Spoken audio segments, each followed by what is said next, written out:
बारिश की वजह से तुषार को ऑफिस से निकलने में काफी देर हो गई थी। उसे डर था कि कहीं उसकी घर जाने वाली आखिरी बस न छूट जाए। वो तेजी से भागते हुए बस स्टॉप पहुंचा और जैसे तैसे चलती बस में चढ़ गया। उस वक्त बस पूरी तरह खाली थी। तुषार अपनी पसंदीदा खिड़की वाली सीट पर बैठ गया। दिन भर की थकान और ठंडी हवा के झोंकों की वजह से जल्द ही उसकी आंख लग गई। कुछ मिनटों बाद जब उसकी नींद खुली तो वो दंग रह गया। जो बस अभी खाली थी वो अब लोगों से खचाखच भरी हुई थी। वो समझ नहीं पा रहा था कि इतने सारे लोग अचानक कहां से आ गए। वो अपनी थकान को इसका जिम्मेदार मानकर फिर से सो गया। जब दोबारा उसकी आंख खुली तो बस फिर से एकदम वीरान थी। बीच में कोई स्टॉप भी नहीं आया था। फिर वे सब लोग कहां गायब हो गए? तुषार के मन में घबराहट होने लगी। तभी उसे बीड़ी की तेज महक आई। उसने देखा कि पास की सीट पर एक बुजुर्ग बैठा बीड़ी पी रहा है। उस बूढ़े आदमी ने तुषार को बताया कि वो पिछले 30 सालों से इसी बस में सफर कर रहा है और आधी रात के बाद इस बस में कोई इंसान चढ़ने की हिम्मत नहीं करता। उसने 1 साल पहले की एक घटना सुनाई जब उसे एक डरावना आदमी दिखा था जिसकी आंखें खाली थीं और उसने उसे चेतावनी दी थी कि तुम्हें यहां नहीं होना चाहिए। तुषार को लगा कि शायद वो बुजुर्ग कोई मनगढ़ंत कहानी सुना रहा है। वो फिर से सो गया। जब वो दोबारा जागा तो वो बूढ़ा आदमी वहां नहीं था, बल्कि सामने वाली सीट पर एक आदमी अखबार पढ़ रहा था। तुषार ने उससे बात करने की कोशिश की, लेकिन जैसे ही उस आदमी ने अपना अखबार नीचे किया, तुषार की चीख निकल गई जब उस अखबार वाले आदमी ने अपना असली चेहरा दिखाया, खून से लथपथ और सिर का कुचला हुआ हिस्सा। लेकिन पलक झपकते ही वो आदमी फिर से सामान्य हो गया और तुषार को पानी की बोतल देते हुए शांत रहने को शांत कहा। रहो। उसने धीमी आवाज में चेतावनी दी, जो कुछ देखा है उसे भूल जाओ, यहाँ रुकना खतरे से खाली नहीं है। तुषार ने कांपते हाथों से पानी पिया और अपना चेहरा पोंछने के लिए रुमाल निकाला। जैसे ही उसने चेहरा साफ कर दोबारा सामने देखा, वो आदमी गायब हो चुका था।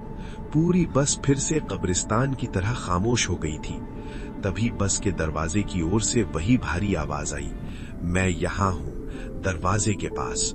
तुषार ने मुड़कर देखा तो वही आदमी दरवाजे पर खड़ा था। अचानक बस की रफ्तार बढ़ गई और वो आदमी चलती बस से बाहर कूद गया। बाहर गिरने के बाद उसके टकराने और चीखने की एक भयानक आवाज आई। तुषार को लगा कि शायद कोई बड़ा हादसा हो गया है। वो घबराकर दरवाजे की तरफ भागा ताकि ड्राइवर को बस रोकने के लिए कह सके।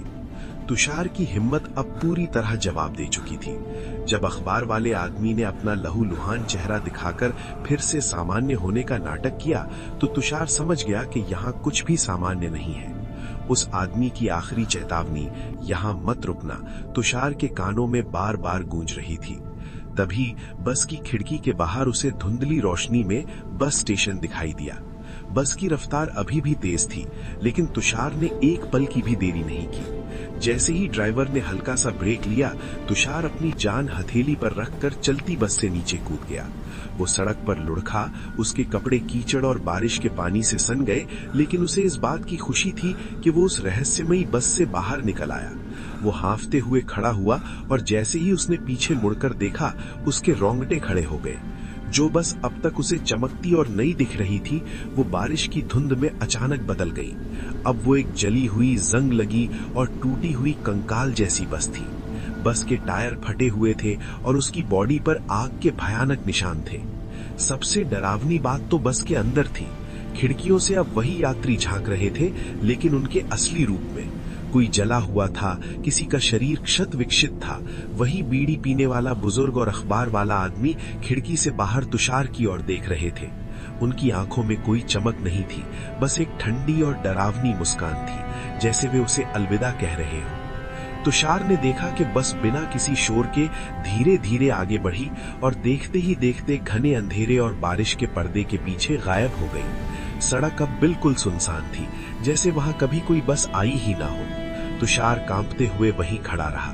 उसे एहसास हुआ कि जिस बस में उसने सफर किया वो सालों पहले एक भयानक हादसे का शिकार हो चुकी थी और आज वो अनजाने में उन भटकती रूहों के साथ सफर कर रहा था। जैसे जैसे बारिश तेज हुई, तुषार के कानों में उस बूढ़े की आखिरी हंसी गूंजती रही। वो समझ चुका था कि ये उसकी जिंदगी की सबसे डरावनी और आखिरी बस यात्रा थी।